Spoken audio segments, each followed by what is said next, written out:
Welcome to What Lurks on Channel X. Sort of.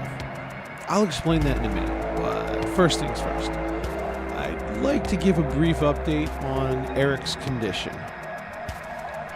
As you heard in our last episode, my co-host Erik was diagnosed with a brain tumor.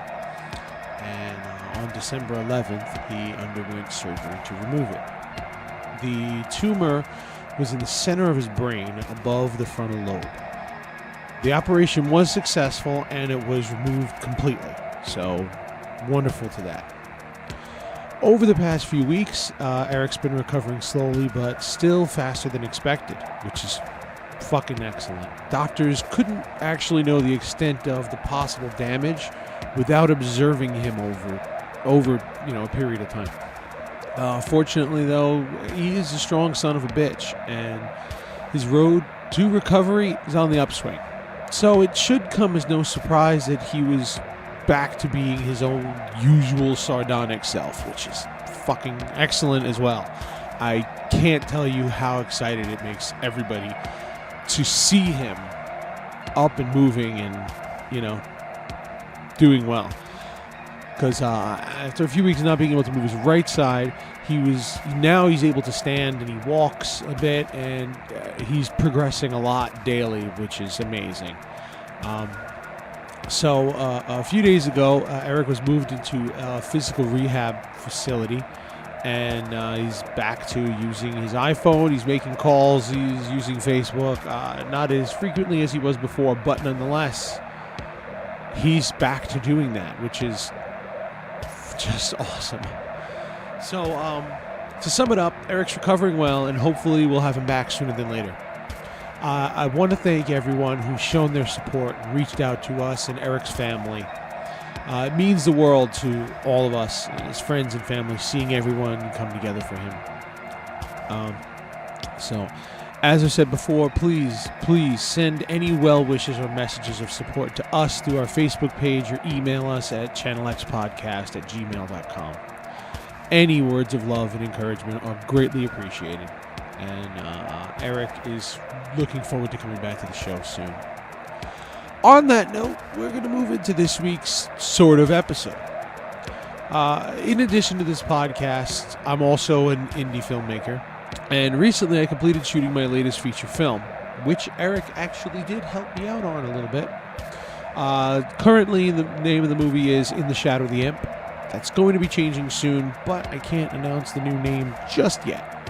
So, between the situation with Erik and the holidays, I took some time to finish editing the new movie.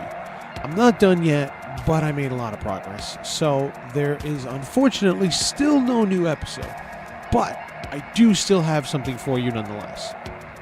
As some of you may know, I used to co-host a podcast with Mario Malillo, who was on the first episode of Channel X with me. The show is called Mario Likes Movies. We discussed movies, movie tropes, and all things cult, horror, and genre related. Unfortunately, through one trial and tribulation after another, that podcast has taken an extended break to return eventually. In the final few episodes of the show, you could actually start to hear the beginnings of What Lurks on Channel X. And I thought I would share one of those episodes with you today. So here in this episode from early 2015, we discuss true ghost stories and the movies they inspired.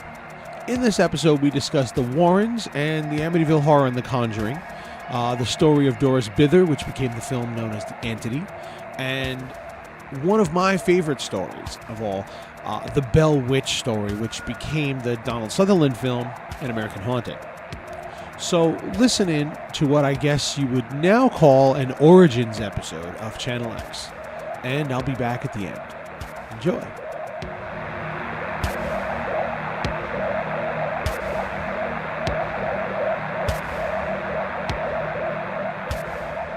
Welcome everyone to the Mario Likes Movies podcast.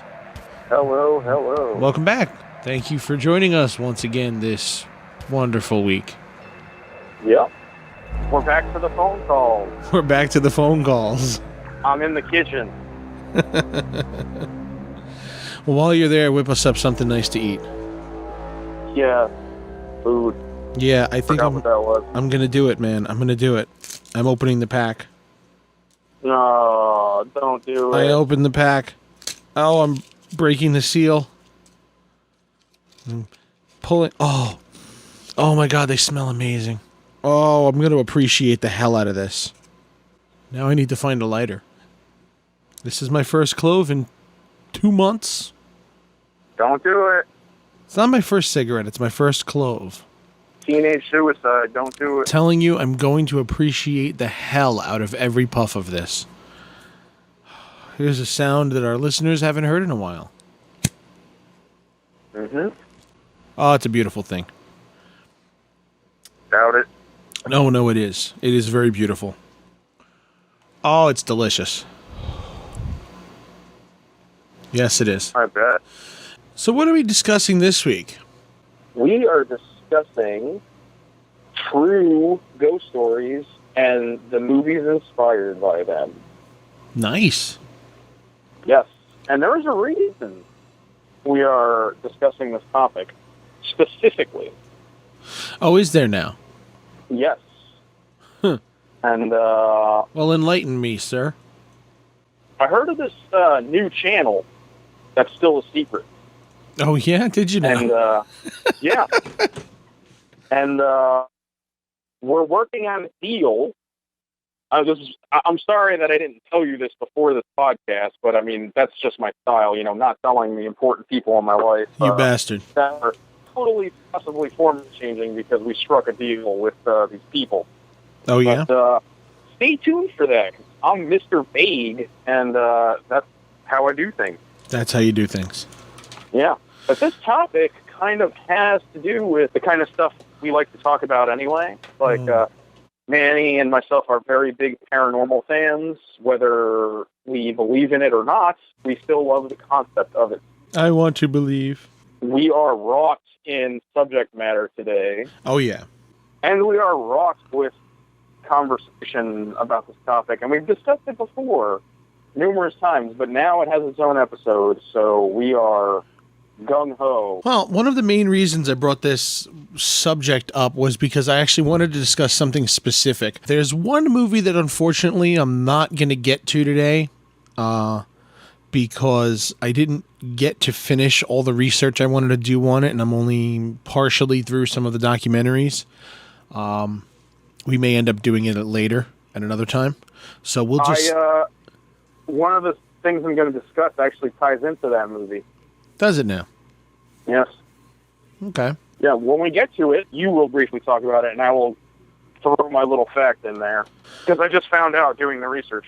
But yeah, proceed. One of the big reasons I came up with this idea was because there was a story I heard very recently on another podcast that I listened to, Expanded Perspectives. Cheap pop.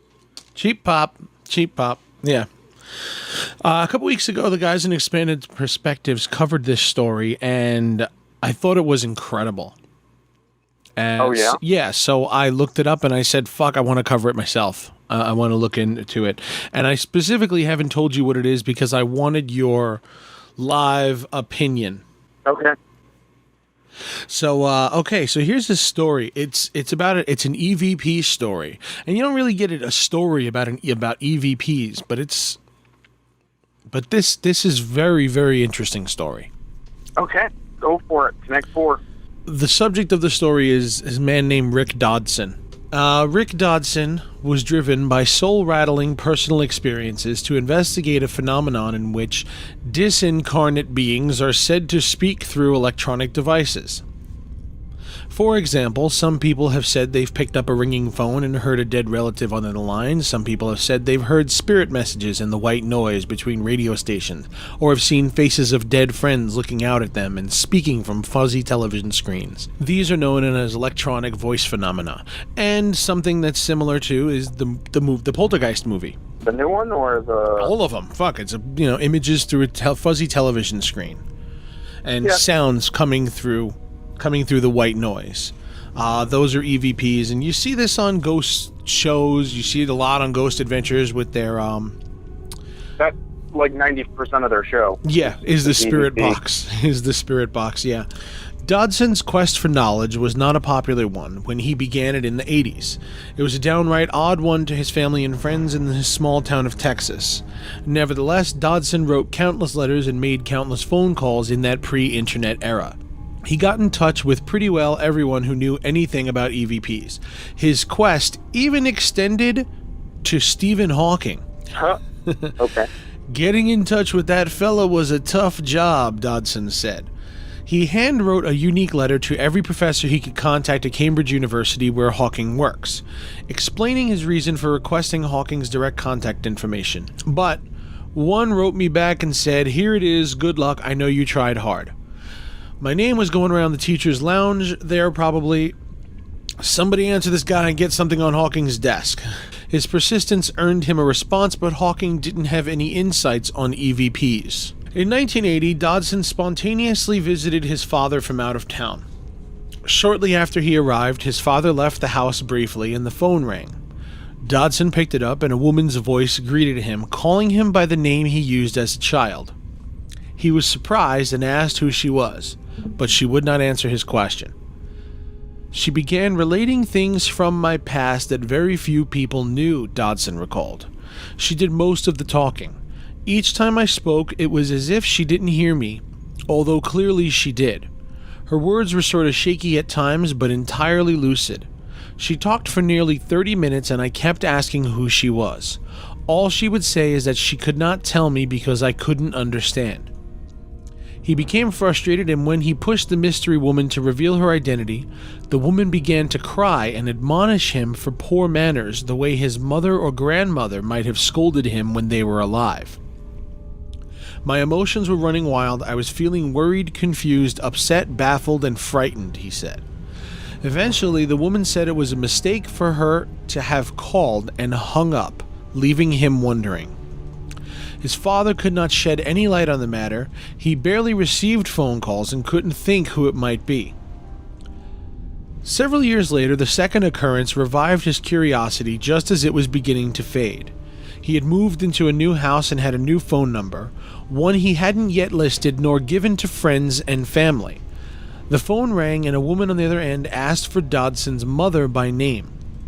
His mother had died 11 years earlier and had never been in the town he was currently in. Dodson suspected he was in for another strange experience and wanted to remain calm this time to find out as much as he could. He asked the woman to give what information she knew about his mother.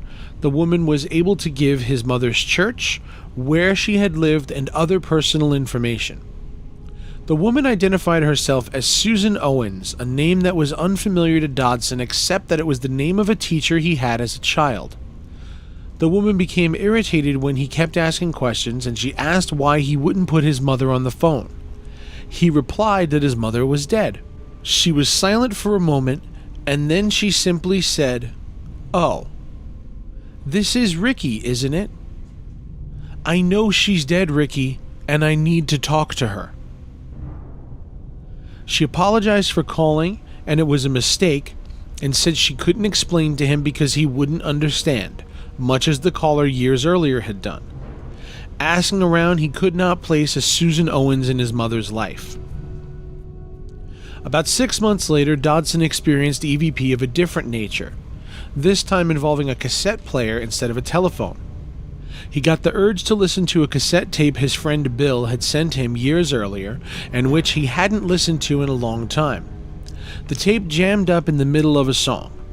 The whole tape player stopped working. Dodson couldn't get any of the buttons to budge, and he couldn't get the tape out of the machine, so he left it. Later that day, he received a phone call informing him that Bill had died that morning in a car accident. "I can't tell you why I did what I did next," he says.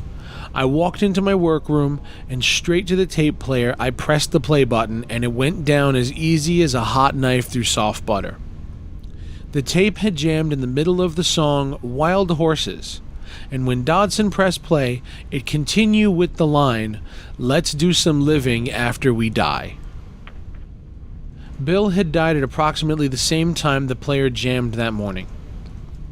Dodson hesitated to share his experiences with members of his family, but he was glad to have opened up to his grandmother, who, it turns out, also had an EVP experience. His grandmother and her husband had moved about 75 miles away from their old home. She felt uneasy about it because her daughter, his mother, had died and she felt she was leaving her daughter behind.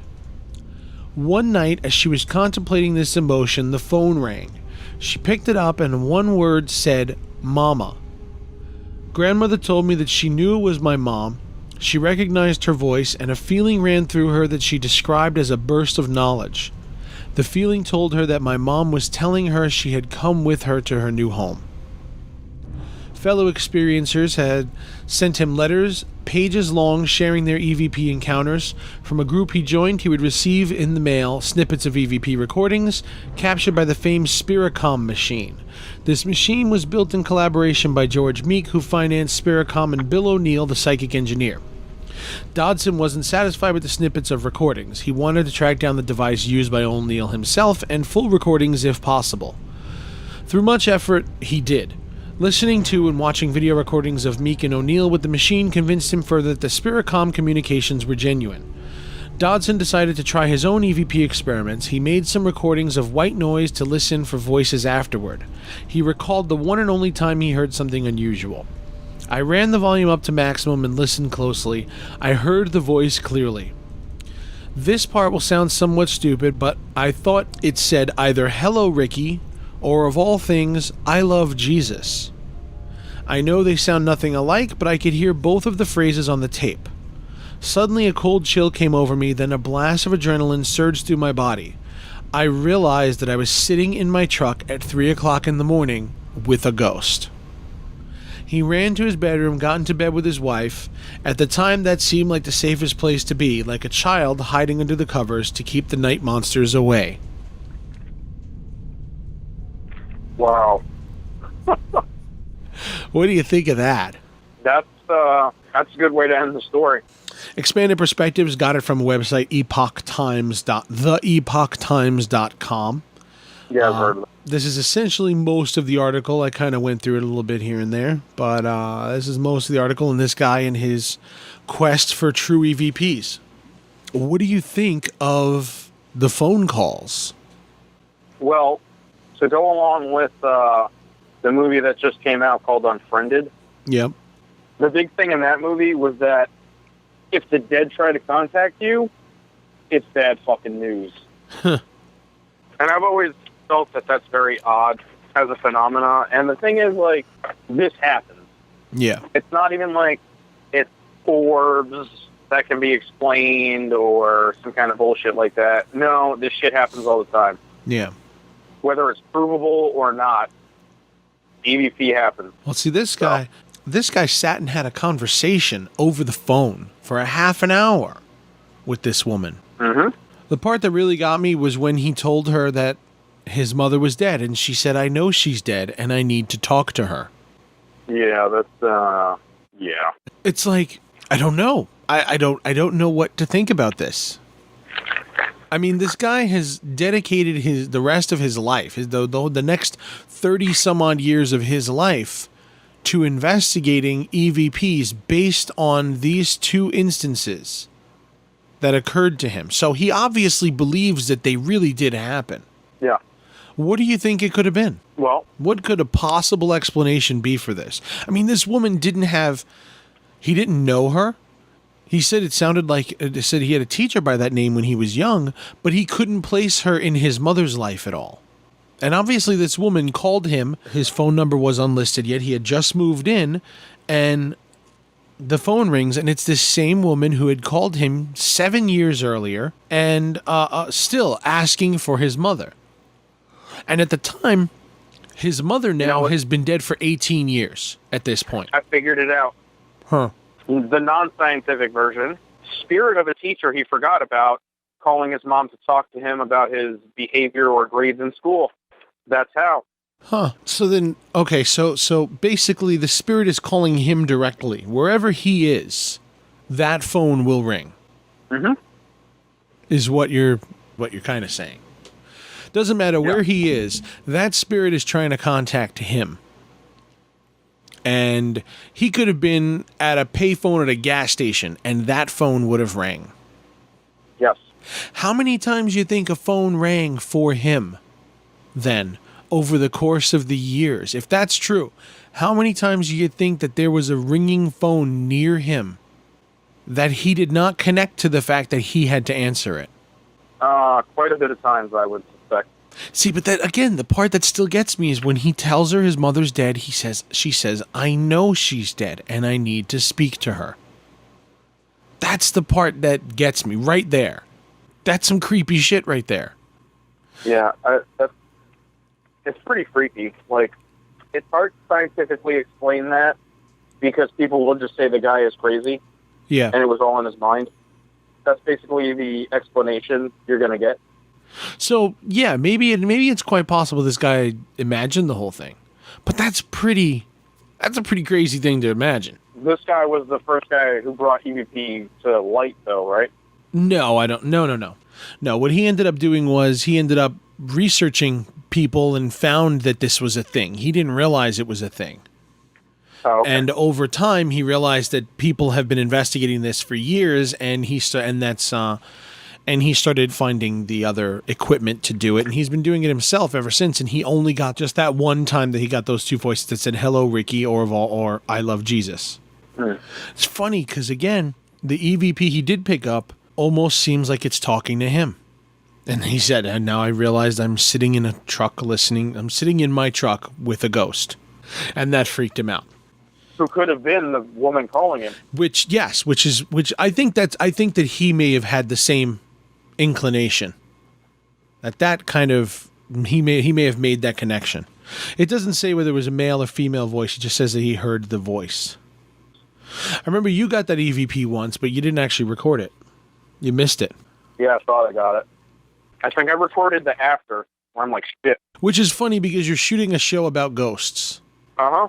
And she's dressed as one. Yeah, and she's dressed as a ghost, and you guys heard a voice. It hissed at us. I was informed that there was a crotchety old man spirit in the rec center that we shoot a lot of stuff. And the story that I choose to believe is that this guy had dementia when he died and doesn't know he's dead. And he just wanders this rec center because it's a senior center. Yeah. I don't think he knows he's dead. Huh. And he hates young people. And he hates disrespectful whippersnappers. Like you. Uh-huh. So we asked him some questions. We said, hey, if you want to talk to us, we're here. We know you're lonely. What do you want to talk about? And with no noise contamination, we heard, sounded just about like that. Mm-hmm. And me and Chelsea, it was clear as day right behind us. Got goosebumps. She was freaking out. Yeah. The footage you have is actually after you heard it. The footage I saw anyway, what you showed me was like after it. You thought that it was recording, but apparently it wasn't. Yeah. And then whoever it was I think you were holding the camera. I think that's what it was. You may have just had it reversed. You thought you were recording, but you weren't. And then after you heard it, you went to hit stop and you actually hit record.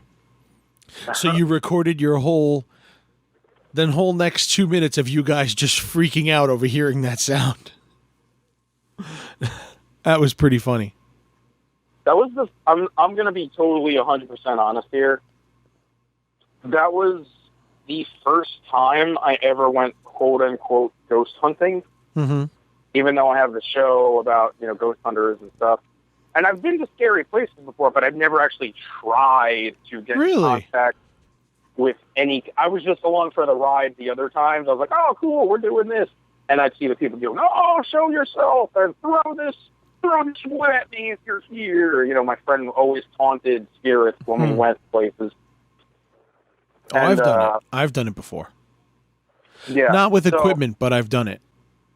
Yeah, that was the first time I ever tried to talk to a supposedly dead person. And it worked. Or thing. And I got something. And it wasn't... I checked... I did all the noise checks outside because there were some people, but they had driven off at that point. Yeah.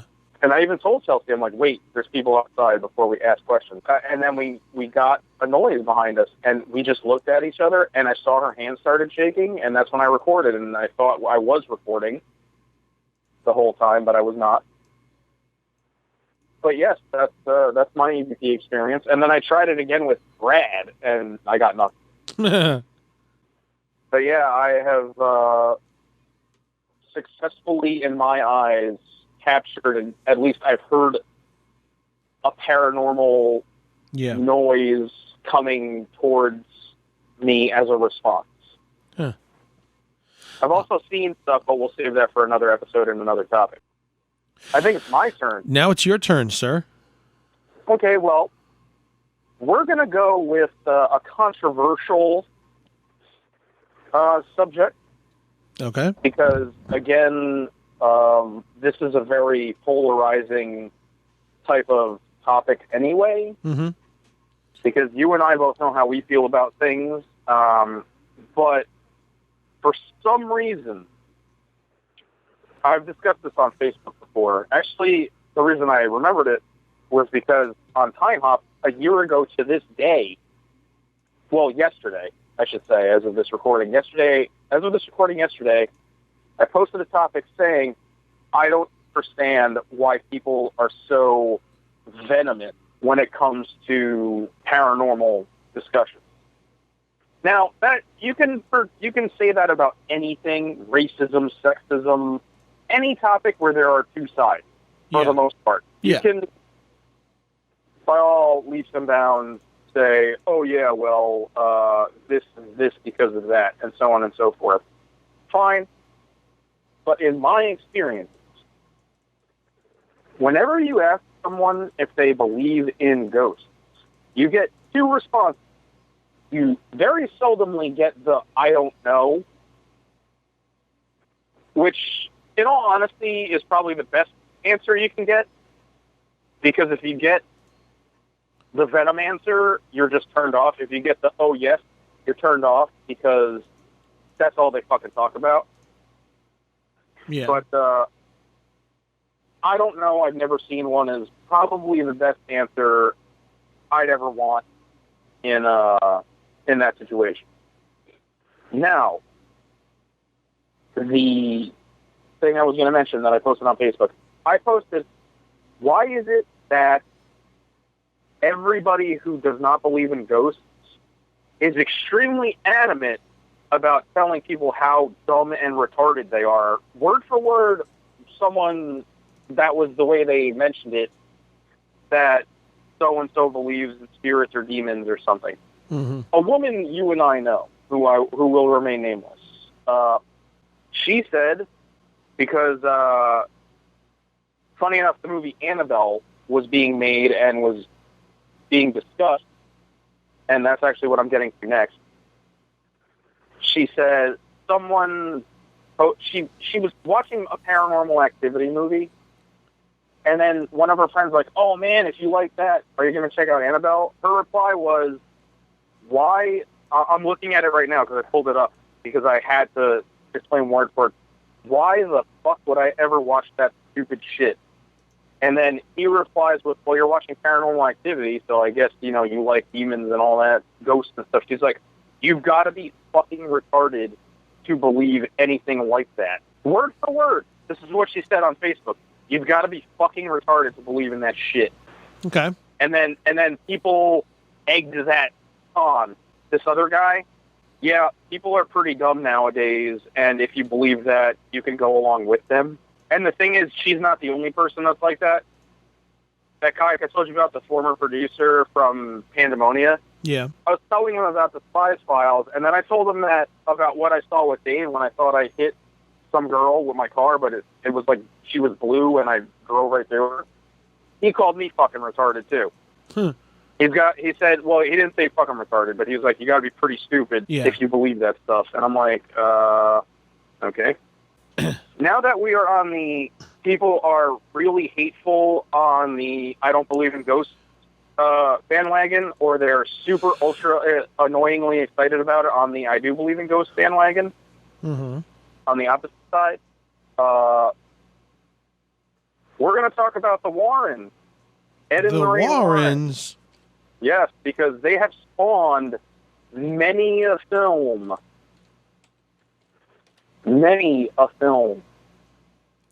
That they have.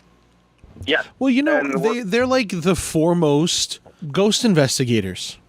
Even before the movies, they were famous. Yeah, and hated, extremely hated. Yeah. By their own kind, too, which is even funnier, in my opinion. Well, there seems to be a lot of that kind of thing. I mean, okay, well, let me explain it. Ed and Lorraine Warren are a married couple from Connecticut, and Lorraine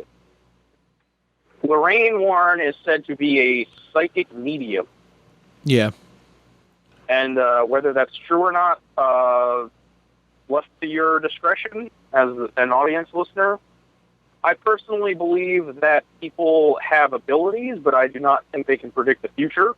They can maybe see glimpses of a possible future in my eyes. Mm-hmm. They might be able to see things, not see, but feel things that they shouldn't feel, like a third eye kind of thing. But I do not believe that people who read cards and psychic readings, that's all bullshit. But Lorraine Warren is said to be a medium that can feel things and sense when something not good is going to happen. Yeah.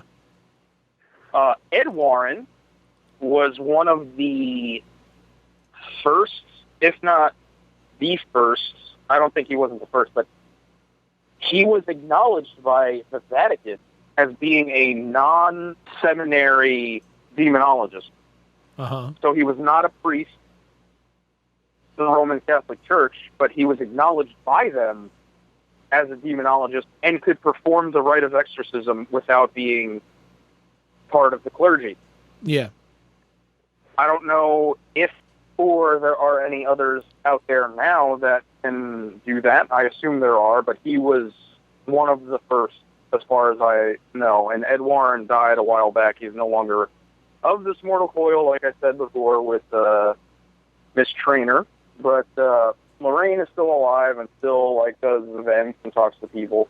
Mm-hmm. Now, the reason the Warrens are famous, people call them charlatans, crooks, money grabbers, fakes. Most of these people are religious or atheists. Yeah. Which is hilarious. The reason they call them fakes is because they were the paranormal investigators brought into the Amityville Horror, which is the first movie that we are talking about of the subject. Amityville Horror. We've talked about that before. I've really switched over to the other camp where as much as I think that the Amityville Horror is an awesome story, I've kind of jumped camp into I think that it was all made up for publicity and to sell books and movies. Yeah, and that's where the Warrens lost all credibility to these people, was this case. The Amityville Horror tells the story of George and Kathy Lutz and Kathy's children who moved into a house in Amityville, New York. Lutz claimed that the house was haunted by a violent, demonic presence so intense that it eventually drove them out of their home. The Amityville Horror conspiracy authors, Stephen and Roxanne Kaplan, characterized the case as a hoax. Lorraine Warren told a reporter to the Express Times that the Amityville Horror was not a hoax. The reported haunting was the basis for the 1977 book, The Amityville Horror, and the 1979 and 2005 movies of the same name. Primarily, the stories coming out as hoax, and even worse, the fact that George Lutz may have had a part in the actual murders themselves previously. So, Wait. Say that again?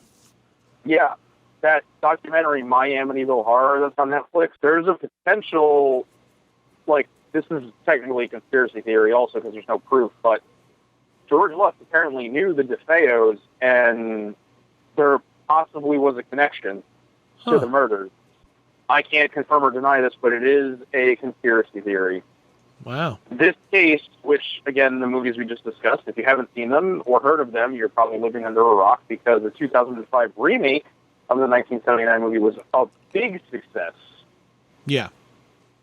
Millions of dollars made from the Amityville Horror remake. And it wasn't that bad. It was scary. The acting was pretty good.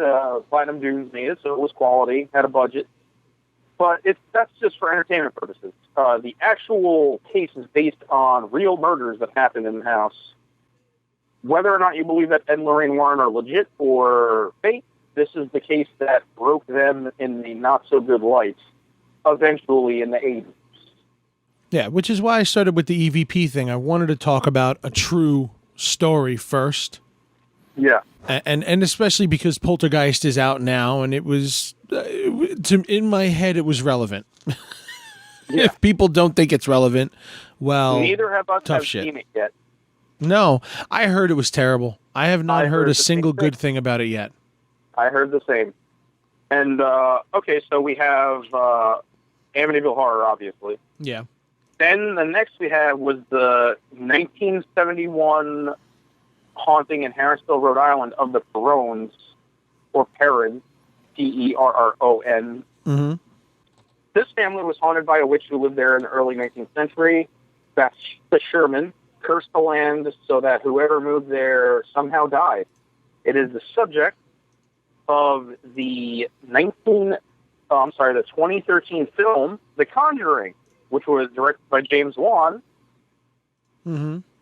And this movie also made a shit ton of money. And Lorraine Warren actually appeared as a cameo role in the film, and she was a consultant on the film.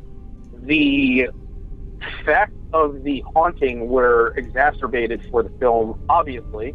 The current owner of the home has collected her own research and that of several investigators with whom she has worked, refuting the stories of witchcraft and tragic deaths at the house. Yeah. Conjuring. This was The Conjuring. In the beginning of The Conjuring, you see a little bit of Ed Warren's relic room in the beginning of the movie, and you see there's a doll in glass, and it's the Annabelle the story of the doll. And that is the next film. It is called Annabelle, which is a prequel to The Conjuring. It was. Yeah, I mean, it's not officially a prequel. It really has nothing to do with each other. It's just it just takes place before The Conjuring.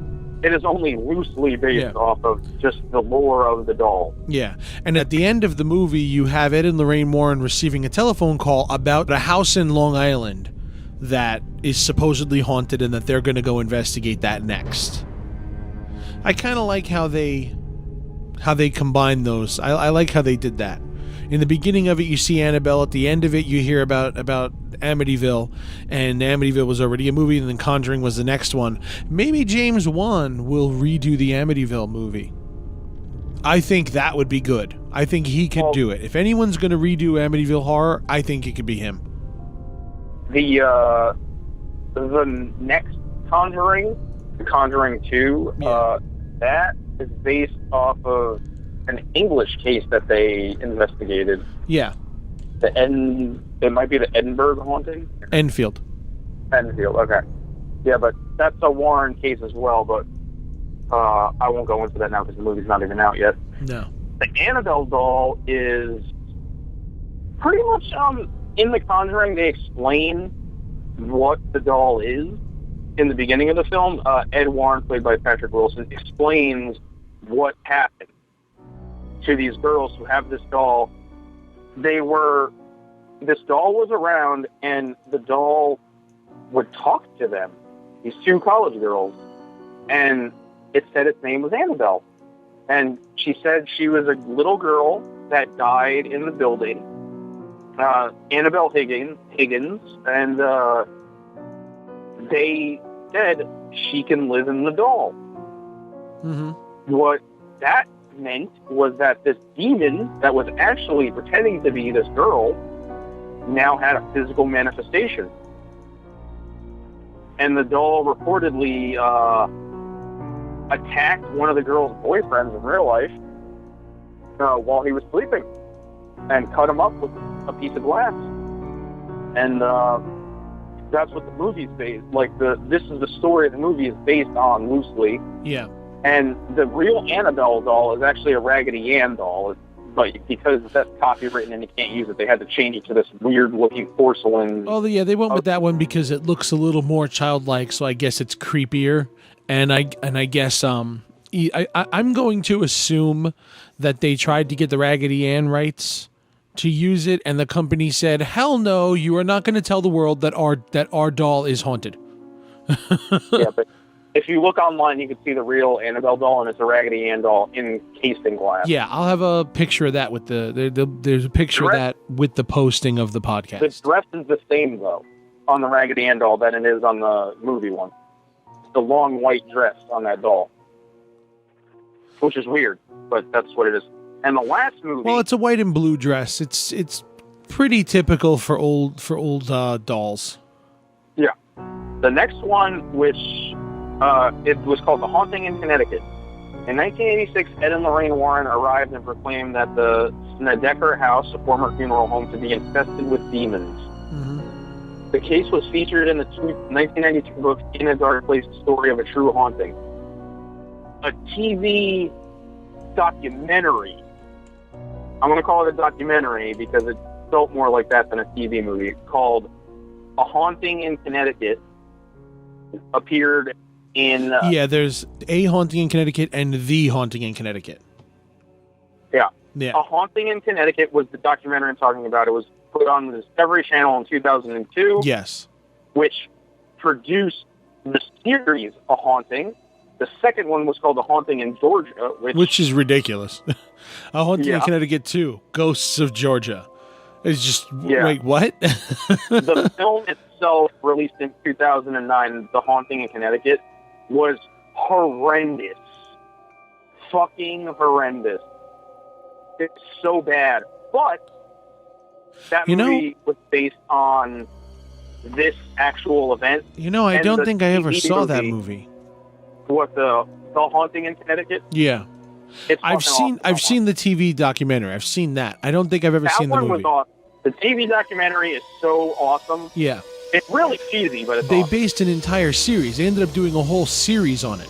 Yeah. But it wasn't based on that one case. It spawned a whole series. I think the show was just called The Haunting.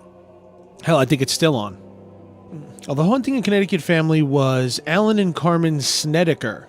Moved in with a daughter and 3 sons. While exploring their new home, Carmen found strange items in the basement, tools used by morticians.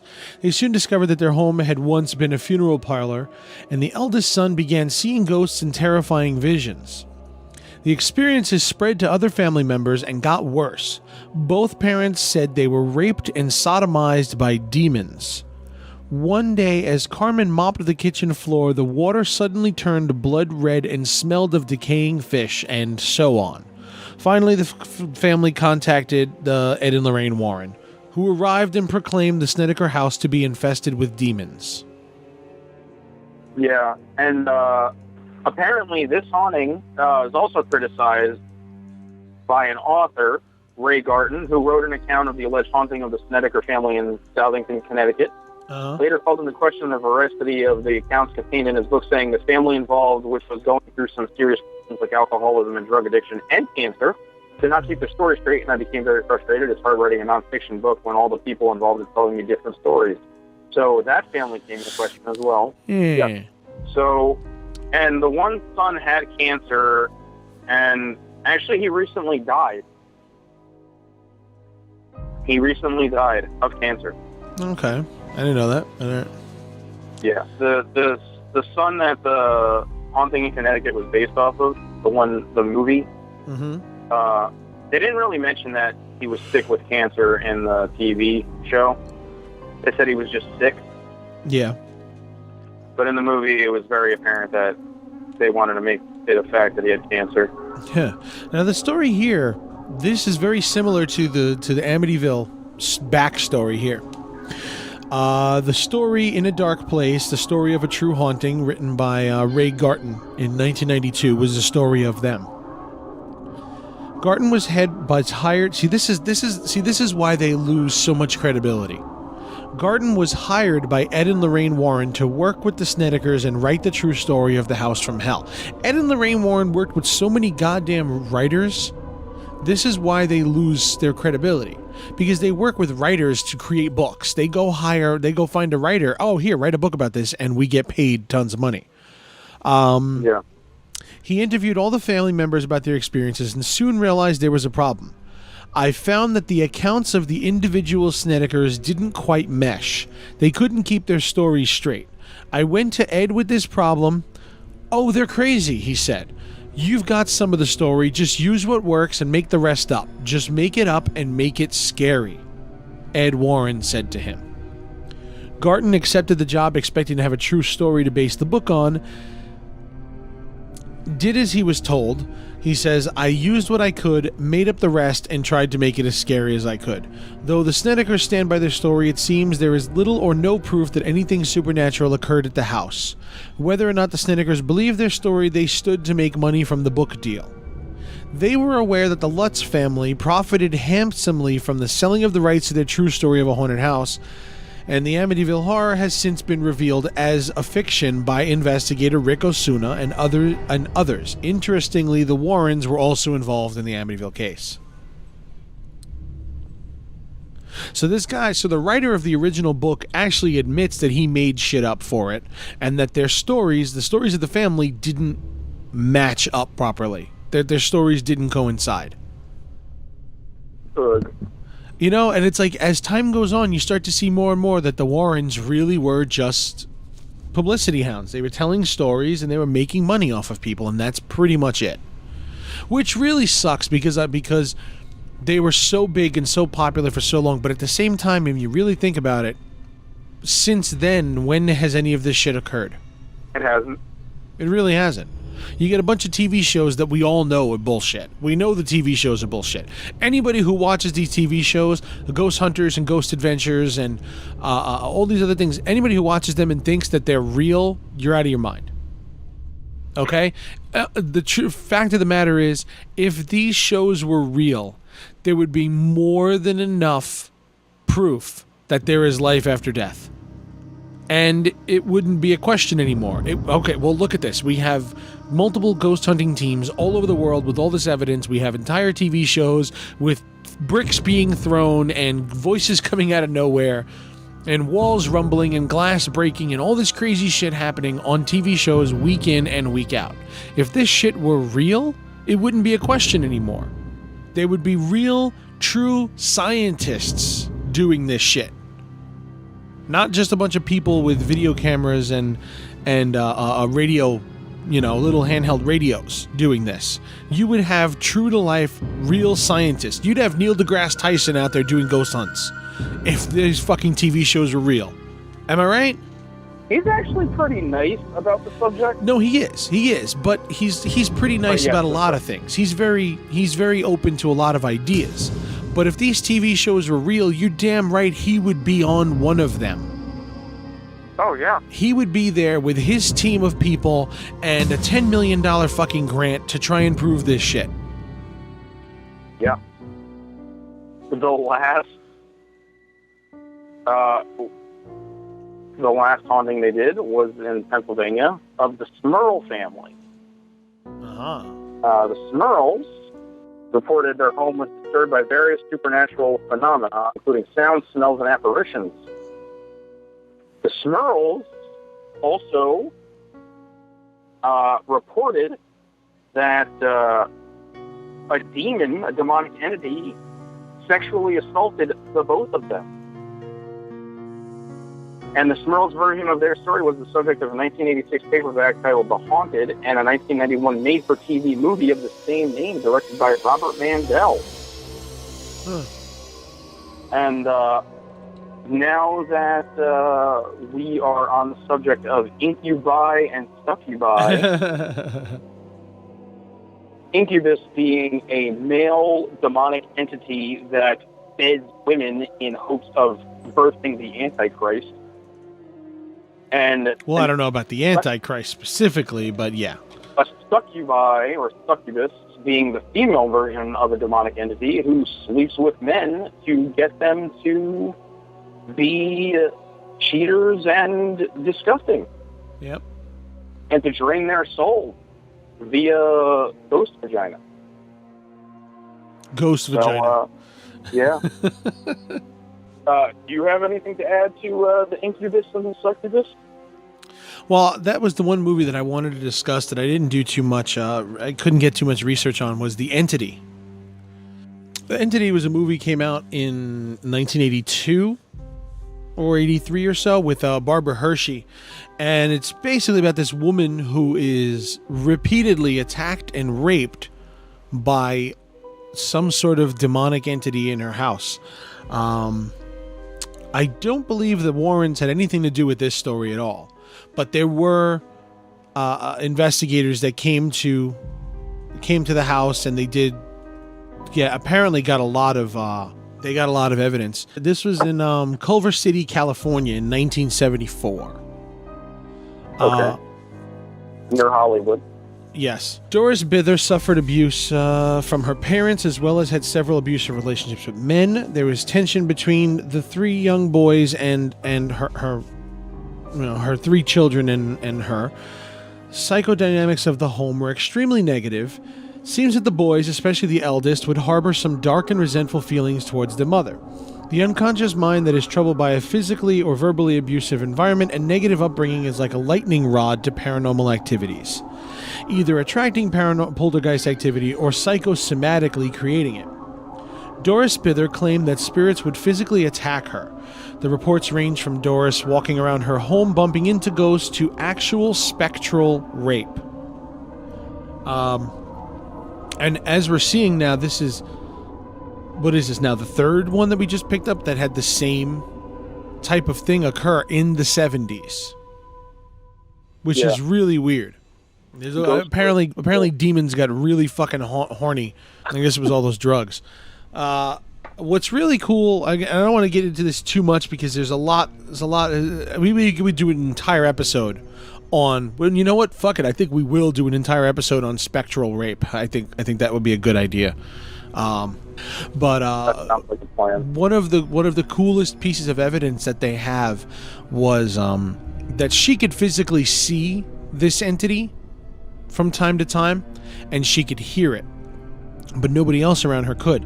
And there was one moment when one of the investigators was with her, and he was sitting there with a Polaroid, and she says, "He's here. It's here. It's in the room." And he takes the Polaroid and he starts snapping pictures. And she's pointing to spots in the room, saying, "There he is. He's standing right there. He's right in front of my face. He's literally right in front of my face right now. He's right here." And he's taking pictures as she's saying that he's there. And all of the pictures come up way overexposed, like with this really bright central, like almost like a glowing. I want to say a glowing orb, but it's really not like a glowing orb. It's like almost like there was suddenly the sun appeared in the middle of the photo. You know, you could see bits of around the room, but it looked like there was a really bright spotlight right in the middle, pointed right at the camera. And then easily disproven, but I mean, what? Easily disproven, but still. Yes, they are. And then he would take, and then after she said it was gone. And this was a couple of things. After she said it was gone, he took some control photos, and the photos came out normal. Same camera, same spot, same room. A moment later, sudden one of them comes up extremely bright and overexposed with bright light right in front of her face. The other one comes out normally. Goes across the room, does the same thing. 2-3 photos come out very, very bright, and the others come out normal. And they did this a couple of times, and you can find the photos online. There's even another photo of her sitting in the room, and there's this arching, like, rainbow of light over her head. She's sitting it's a picture taken maybe about 6 or 7 feet away from her, and there's this bright rainbow of light that's right over her head. The problem with her was that she was also an alcoholic, and she apparently abused her children as well because of her personal abuse, and it kind of went on to the children. So that's really why people really didn't believe her. But but there's a lot of photographic evidence of really strange things happening in the house. Auras around her, bright lights, green mists swirling in photos around her, a lot of things like that. So, you know, if you look at it from a parapsychological perspective instead of a scientific perspective, you would think Now, think like a demonic spirit for a second. Yeah. I want you all to myself. And the worse kind of person you are, the more I want you, because that's how I am. I'm a horrible, wretched spirit that only wants your misery, and you're a magnet of fucking misery. Yeah. So I want to be near you. And another thing, no one's going to fucking believe you because no one believes I exist. So why wouldn't I go for you? Yeah. That's the way you look at it when you want to see more than meets the eye. Mm-hmm. And, like, that's when I get those vitriolic haters, I explain it to them like that.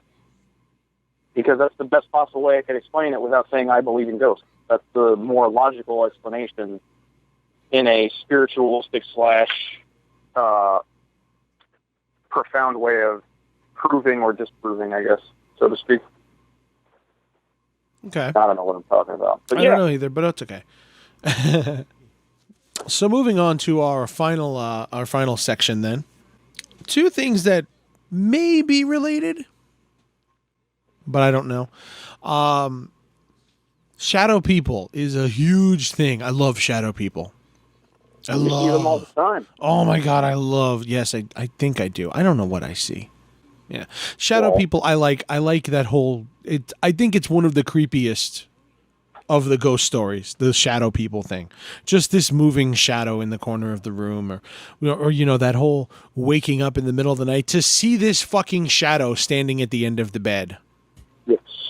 But shadow people, there's no real reports of them being physical with you. They just creep. The creepers. Yeah, they're creepers. Well, there's tons of movies about this kind Oh, of yeah, stuff. there are. There's tons of them. There's a ton of movies about shadow people. Hell, I'm making one right now. Well, vaguely about shadow people. That's another one. We're going to do an entire episode on shadow people, I think. Yeah, we'll do a whole... with actual examples besides the movie The Shadow People.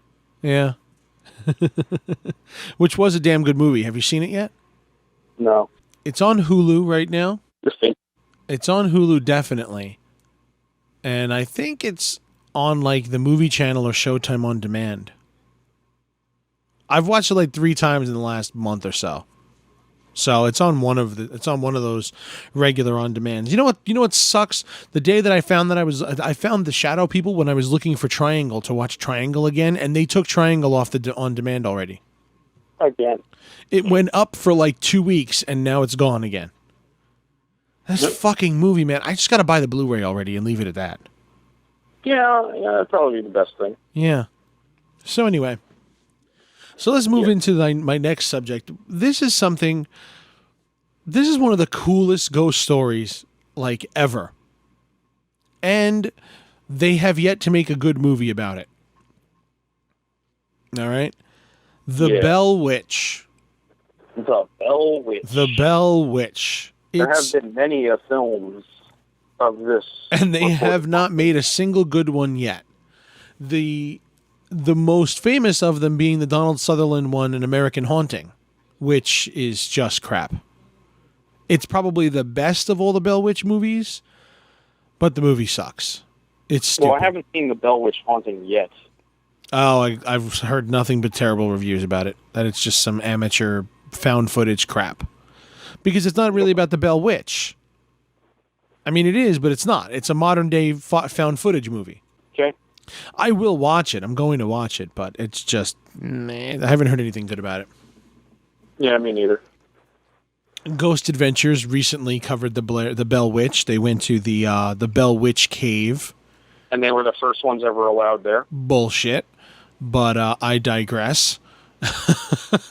So says them. So says them. No. See, they chose their words, and they chose their words very carefully when they said that. They said, "We are the first ghost hunting team allowed access to film in the Bell Witch Cave." That is true. They are the first ghost hunting team to film there, but not the first ghost hunting team to go there. The first ghost hunting team that went there was in like 1990 or 91 or so. And the guy showed up, and it was for, I think it was for the Sci-Fi Channel he was doing it. Or, Discovery Channel, something like that. It was for another ghost hunting show. For like a special that they were doing. And the guy showed up with his team and everything, and the guy who owns the area came to the gate to let them, because there's this gate. Everything is fenced off, and the gate says no pictures, no cameras, no nothing, Yeah. The guy shows up and tells them, you can't come in with all that equipment. You're not going to be able to shoot in here. You're not going to be able to do anything. No, you got to get out of here with the equipment. I'll let you and a couple of your people in, but the rest of you got to go. And he ended up, the leader of the ghost hunting team ended up, he called the producers and everything, and they were like, look, we're paying you a lot of money to let us in here. You got to have some leeway. They ended up doing, I think they just did some EVP recordings there. But they didn't let them in with the cameras. They didn't let them go into the cave. They walked around the ranch. They walked around the house with the cameras and everything, but they wouldn't let them into the cave with the camera equipment. So it sounds like Ghost Adventures paid quite a hefty sum of money in order to do that, which is probably why they're the first ones allowed to shoot there. I mean, they're probably the most successful of all the ghost shows at this point. So they got a ton of money. I'd say Ghost Hunters overall, but Ghost Adventures is definitely, in my opinion, I can't prove. Yeah. Definitely bigger. I think Ghost Adventures is the most entertaining by far.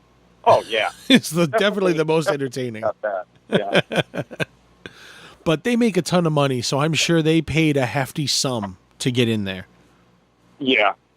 Yeah, I'd have to agree with you on that. The big reason the Bell Witch haunting is so phenomenally known is because it was the first ever recorded death caused by the paranormal in this country.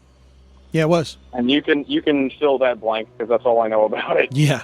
Well, there's a lot more to it than that, and I have a nice little story I'm going to read about it. Yeah. I believe, I think this is bellwitch.org. Yeah, bellwitch.org you can find this story on. In the early 1800s, John Bell moved his family from North Carolina to the Red River bottomland in Robertson County, Tennessee, settling in a community, Red River, which became Adams, Tennessee, many years later. He purchased land and a large house. Over the next several years, he acquired more land, increasing to 328 acres, and cleared a number of fields for planting. His daughter, Elizabeth, was born in 1806, Richard 1811, and Joel 1813. Betsy is Elizabeth. And one day in 1817, John Bell was inspecting his cornfield when he encountered a strange-looking animal in the middle of a corn row. Shocked by the appearance of this animal, which had the body of a dog and the head of a rabbit, he shot several times at it. The animal vanished. Bell thought nothing more about the incident, at least not until after dinner. Jackalope. Yeah, when the Bells began hearing beating on the outsides of the walls of their log house. So they started hearing pounding on the sides of their house that night, after seeing a dog with the head of a rabbit. Yeah, a jackalope, essentially, without the horns. The mysterious sounds continued with increased frequency and force each night. Bell and his sons often hurried outside to catch the culprit, but always returned empty-handed. In the weeks that followed, the Bell children began waking up frightened, complaining that rats were gnawing at their bedposts. Not long after that, the children began complaining of having had their bed covers pulled from them and their pillows tossed onto the floor by a seemingly invisible entity. As time went on, the Bells began hearing faint whispering voices, which, too weak to understand, but sounded like a feeble old woman singing hymns. The encounters escalated, and the Bells' youngest daughter, Betsy, began experiencing brutal encounters with the invisible entity. It would pull her hair and slap her relentlessly, often leaving welts and handprints on her face and body.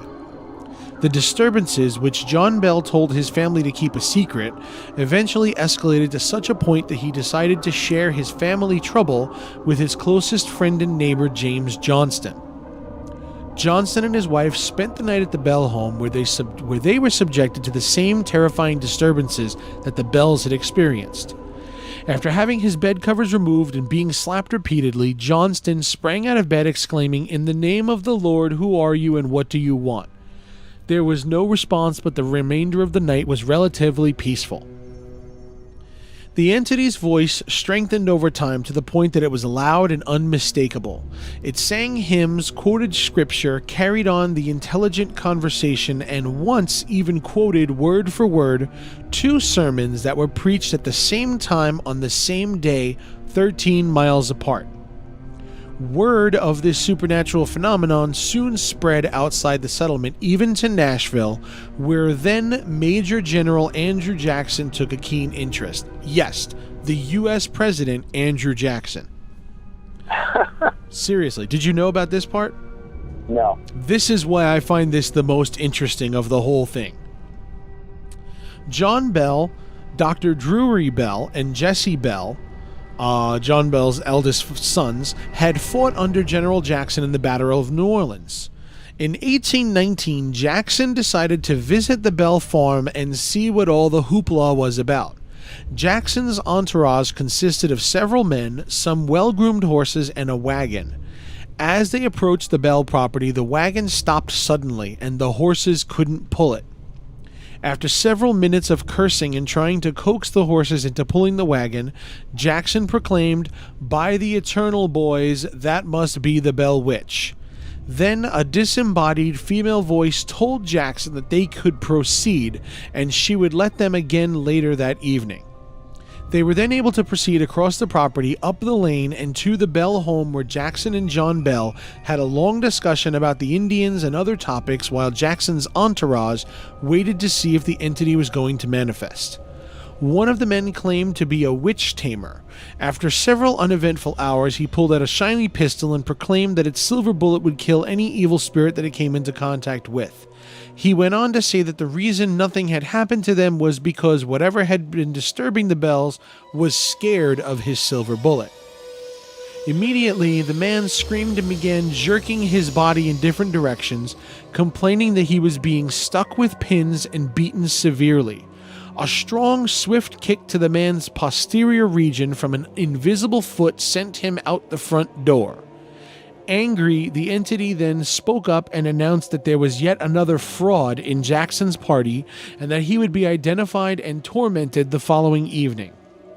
Now terrified, Jackson's men begged to leave the farm, but Jackson, on the other hand, insisted on staying so that he could ascertain who the other fraud was. The men eventually went outside to sleep in their tents but continued begging him to leave. What happened next is not clear, but Jackson and his entourage were spotted in nearby Springfield early the next morning, presumably en route to Nashville. President motherfucking Andrew Jackson went there, and it scared him away. To continue.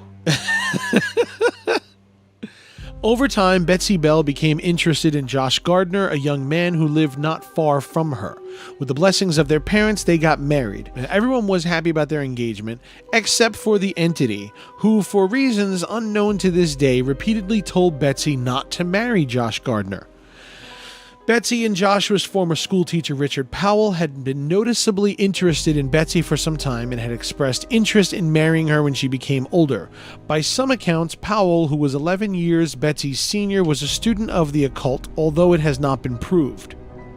He secretly married to a woman in nearby Nashville, Esther Scott, during the time he spent at Red River, expressing his fondness for Betsy. So he's married to this other woman, telling this girl he's in love with her. According to old accounts, Powell politely expressed his disappointment with Betsy's engagement and wished her a long and prosperous marriage.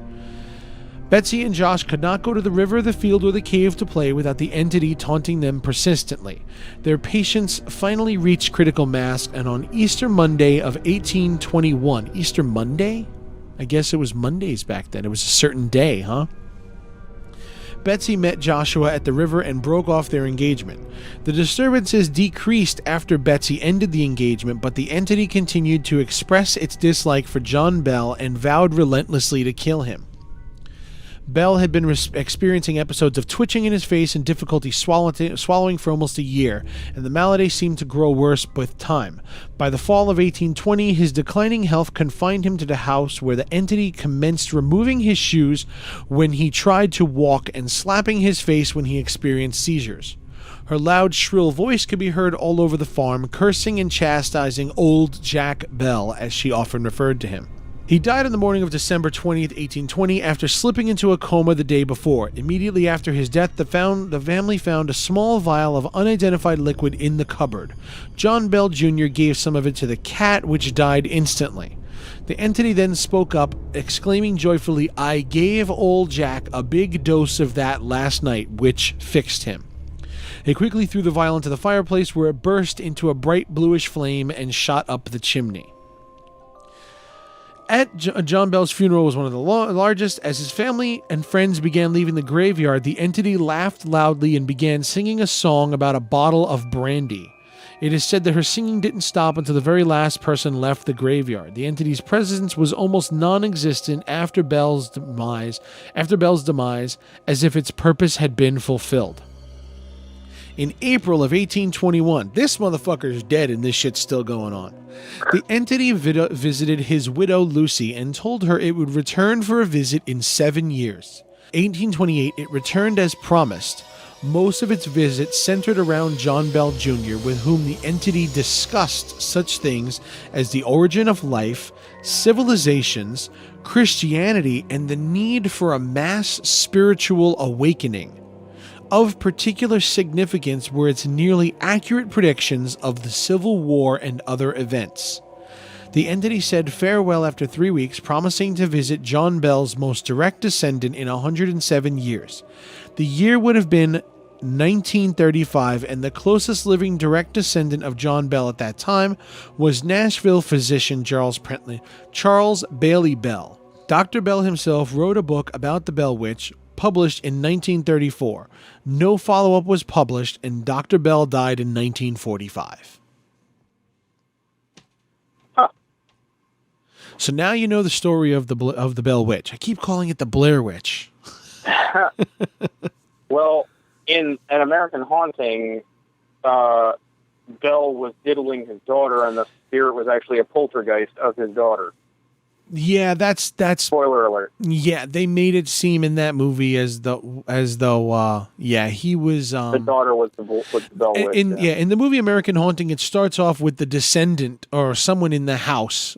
People moved into this house. People who are living in the house now, and the mother finds the diary of John Bell or something like that in the attic, and then we flash back to the 1800s where we see the story of John Bell.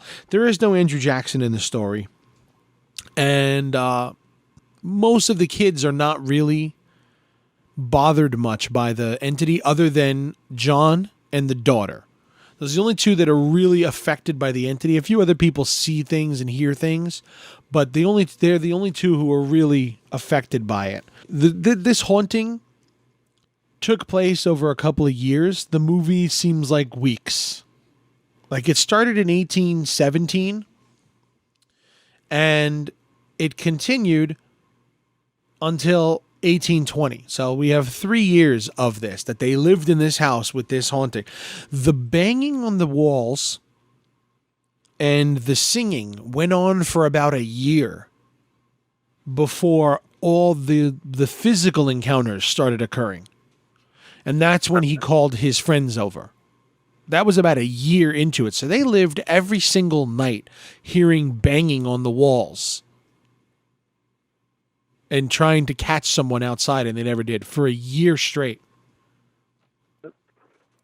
And so yeah, in the movie then, it kind of implied that, well, it basically said that John Bell was raping his daughter, and that was probably the main reason for all of her bruises and everything that was on her, that he was this horrible, daughter rapist.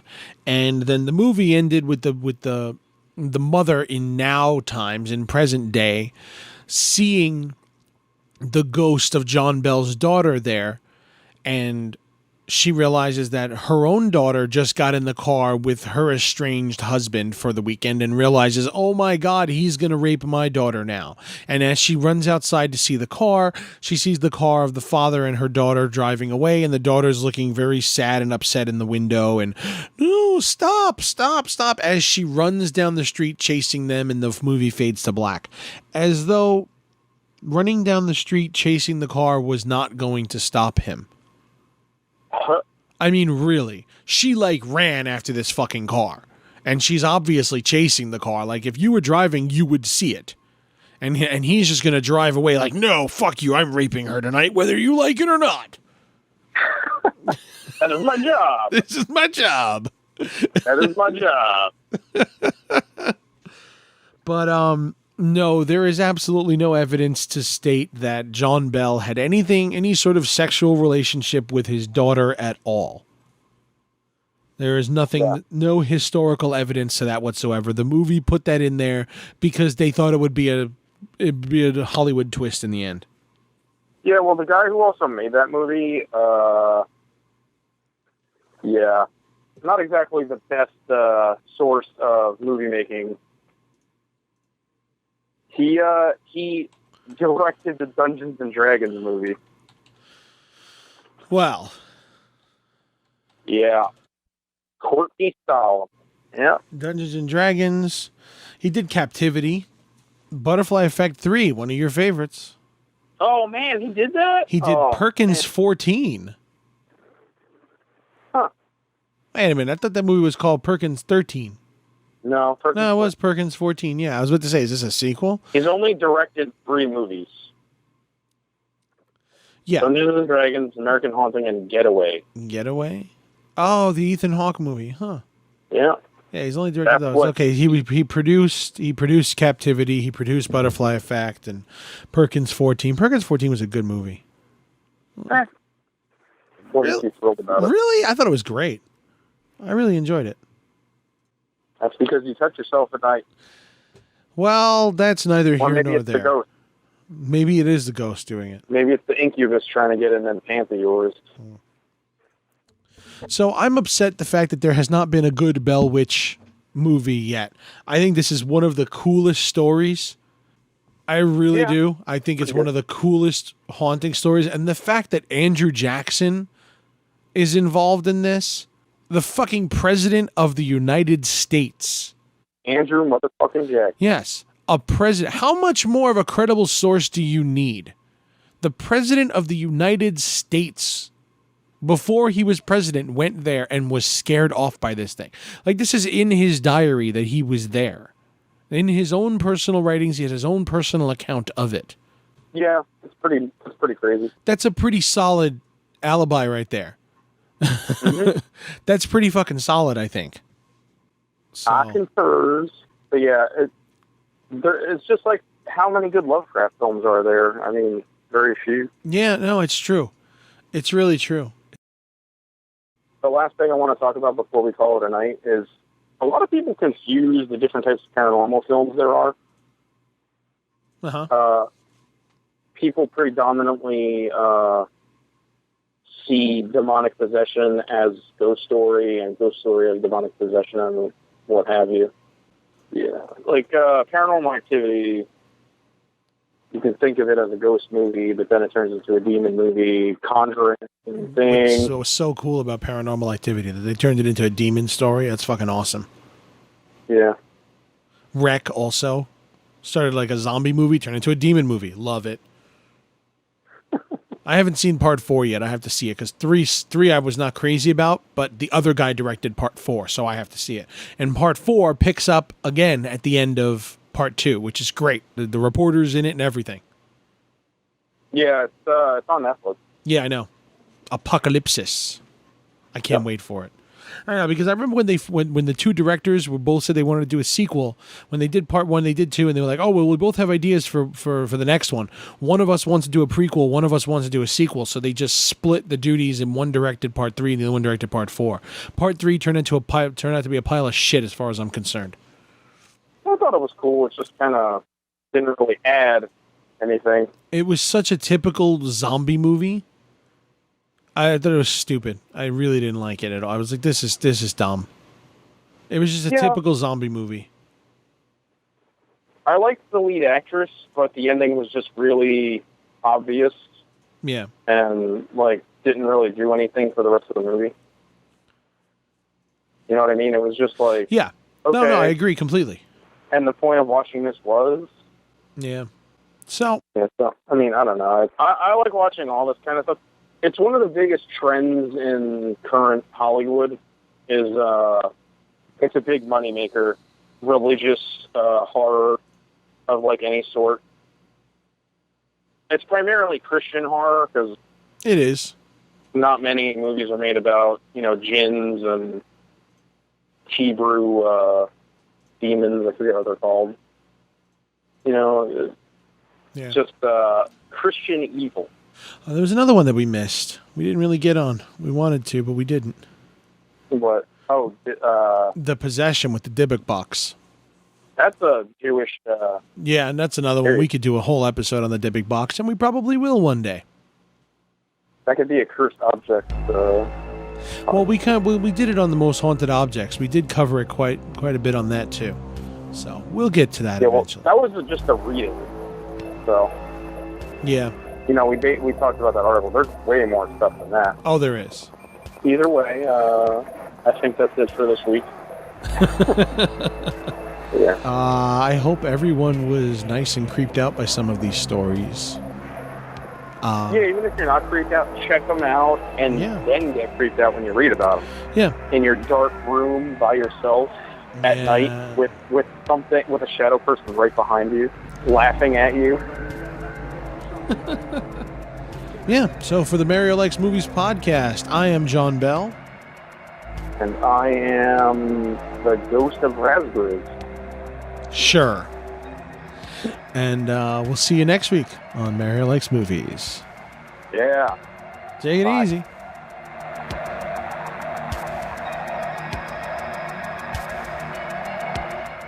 Welcome back. I hope you all enjoyed that episode. So, Channel X may return in 2 weeks, but honestly, it all depends on if I can schedule a day to record with one of my prospective new co-hosts. If not, I will actually have another episode for the Mario Likes Movies archive, which will discuss more weird and horrifying things that go bump in the night. So one way or another, you will hear from me again in 2 weeks. I'll lead you out once again with some new music from Without You I'm Hunting Them. For those of you who have seen The Eightful Eight, this is their latest track entitled The Death March of Domerge. So, we'll see you again when Channel X returns. Until then, stay spooky, everyone.